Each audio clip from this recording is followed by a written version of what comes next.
Hi అండి, welcome to my channel spicy foods. నేనండి మీ దేవిని. ఈరోజు స్పైసీ ఫుడ్లో ఇంకొక రెసిపీతో వచ్చాను.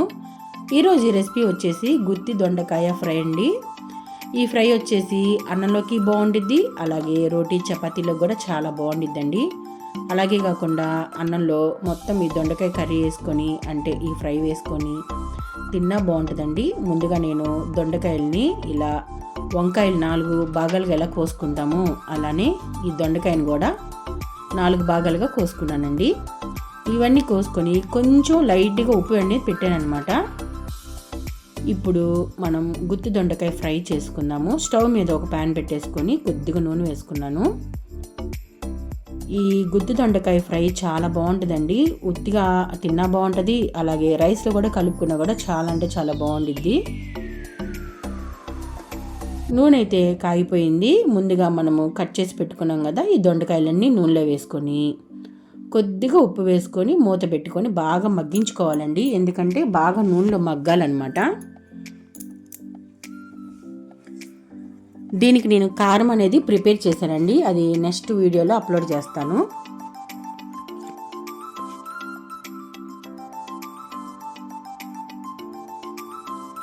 ఉప్పు చల్లుకొని ఇలా కలుపుకొని మూత పెట్టి బాగా మగ్గించుకుందాము. ఇవి బాగా మగ్గిపోవాలండి, మనం సిమ్లోనే చేసుకోవాలన్నమాట. ఇప్పుడు మూత తీసి ఒకసారి కలుపుకొని ఇంకా బాగా ఫ్రై అవ్వాలండి, అంటే బాగా మగ్గిపోవాలి. ఇంకాసేపు మగ్గించుకుందాం అన్నమాట. ఒక్కసారి మీరు కూడా ట్రై చేయండి. ఎవరైనా పిల్లలు కొంతమంది దొండకాయ ఎగురు ఫ్రై అలా తినరు అనమాట. అలాంటప్పుడు ఇలా చేసి పెట్టండి, వాళ్ళు ఏం చక్కగా తింటారనమాట. చాలా బాగుండిద్ది. ఇప్పుడైతే కొద్దిగా మగ్గినాయండి. ఇంకొంచెం మగ్గితే మనము కారం అనేది చల్లుకుందాము. ఇప్పుడైతే పూర్తిగా మగ్గిపోయింది. ఇప్పుడు నేను కొంచెం కరివేపాకు వేసుకుంటున్నాను. అలాగే నేను కారం ప్రిపేర్ చేసుకున్నాను కదండి, అది శనగపప్పు కారం అనమాట. మేమైతే పొప్పొడం అంటాము. ఇది చల్లేసుకొని చక్కగా ఒక్కసారి కలిపేసుకుందాము. అసలు ఈ కారం వేయటం వల్ల ఈ దొండకాయ అసలు చాలా అంటే చాలా బాగుండిద్దండి.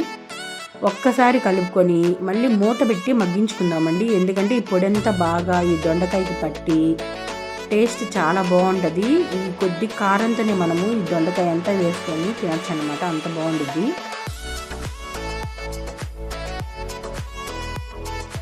ఇప్పుడైతే బాగా పూర్తిగా మగ్గిపోయిందండి. కారం అంతా ఈ దొండకాయకి పట్టిందనమాట.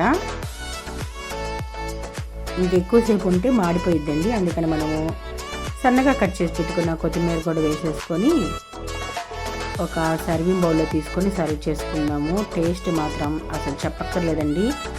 రైస్లోకి కలుపుకొని తింటా ఉంటే తినే కొద్దీ తినాలనిపిస్తుందండి, అంత బాగుంటుంది. అలాగే రోటీలో కూడా చాలా బాగుంటుంది.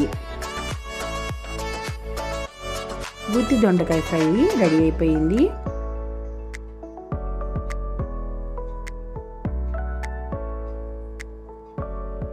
ఒక్కసారి మీరు కూడా ఇలా ట్రై చేయండి. నేనైతే ఒక సర్వింగ్ బౌల్లో తీసుకొని సర్వ్ చేసుకొని సన్నగా కట్ చేసి పెట్టుకున్న కొత్తిమీర వేసుకున్నాను. నేనైతే దోసకాయ పప్పులోకి సర్వ్ చేసుకున్నానండి. చక్కగా ఇలా పక్కన నంచుకోవడానికి చాలా బాగుండిద్ది అనమాట. ఉట్టిగా దొండకాయతో కూడా కలుపుకొని తినచ్చు. వీడియో నచ్చితే లైక్ చేయండి, షేర్ చేయండి. ఓకే అండి, బాయ్.